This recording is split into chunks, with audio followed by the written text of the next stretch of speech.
Us. This is the otoacoustic emission, and this is the wonder equipment which within a period of 20 to 30 seconds can screen out whether a particular ear is prone to be having hearing loss or not. And because of this instrument, we have been capable of implementing out the universal newborn hearing screening program. It's a very quick tool, 30 to 60 seconds each ear in a relatively quiet room.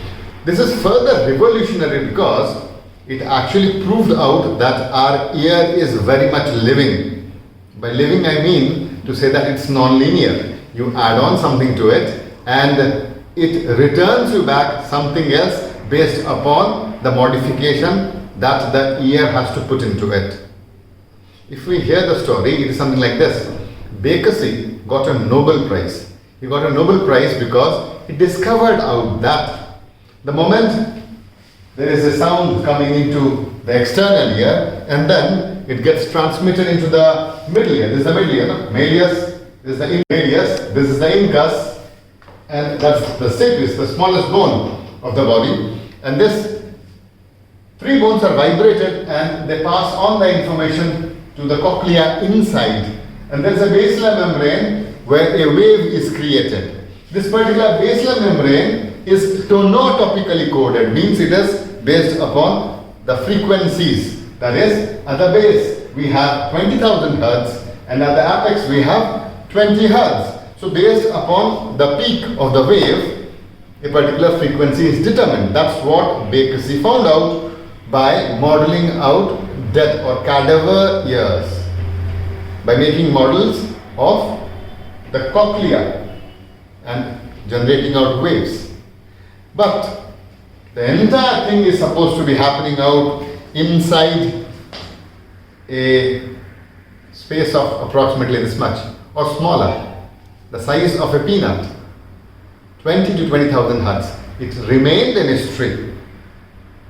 How can so many waves happen inside such a small things, 20 Hertz to 20,000 Hertz? It was Kemp and Gold in the 70s. And finally, this otoacoustic emission in the 90s, which proved out that the ear just passively does not respond out to sounds. Rather, it amplifies or dampens out sounds based upon the requirement of the mind or the brain. Hence, the ear is an amplifier. How do you know that? Every amplifier produces distortion. And these distortions can be measured out with the help of the otoacoustic emission. It's a very indirect way of measuring out the fact that the ear was selectively amplifying out sounds. And which part of the ear did it? The inner ear, where exactly on the basilar membrane there are a set of things which are known as the organ of Corti. They are inclusive of the inner hair cells,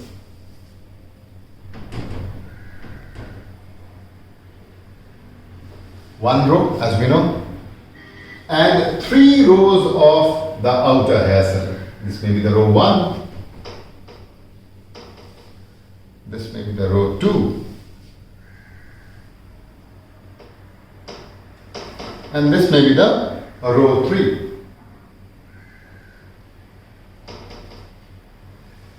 If you see, the distinction between the inner hair cells and the outer hair cells is that this is flask.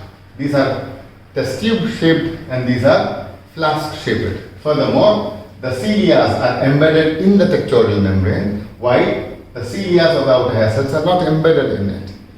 However, being towards the outer side, they are more mobile, and any small amount of wave would be causing out some amount of vibrations in the outer hair cells. And these outer hair cells actually amplify out the vibrations so that the inner hair cells can be stimulated. And finally, once the inner hair cells are stimulated, the message goes up. Here is the third thing which was proven up by the otoacoustic emissions. We know that the outer hair cells have 90% of its innervation which are efferent in nature. Efferent means information comes from the auditory areas to the outer hair cells. 90% of them are efferent. Even if the outer hair cells get stimulated first, but they don't feed in information to the auditory cortex. Rather, they are mobilized by the inputs of the auditory cortex. Once the outer hair cells are stimulated, the vibrations are picked up. Amplified vibrations are picked up by the inner hair cells, and the inner hair cells have 90% of the afferent inputs. That is, they give information to the auditory cortex. Based upon the information, a set of efferent informations come in, and the outer hair cells selectively amplify out sounds if they are directed by the cortical areas.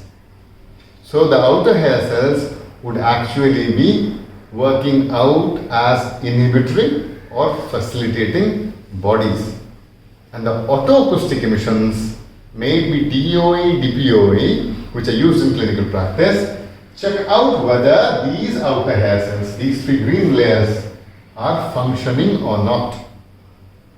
The function of the outer hair cells do not ensure out that you will be having 100% hearing, but it helps out in screening out hearing loss to a great sensitivity and specificity.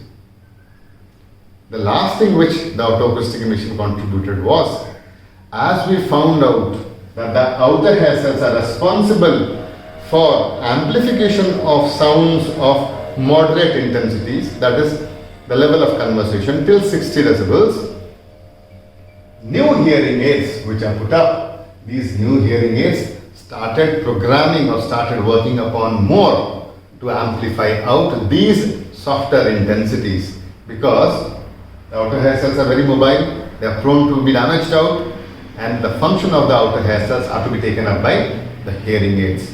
Thus, outer hair cells, the knowledge about them and their work was enhanced out by the presence of the otoacoustic emission. And that's how the otoacoustic emission has substantially contributed to the field of hearing or audiology. Thank you.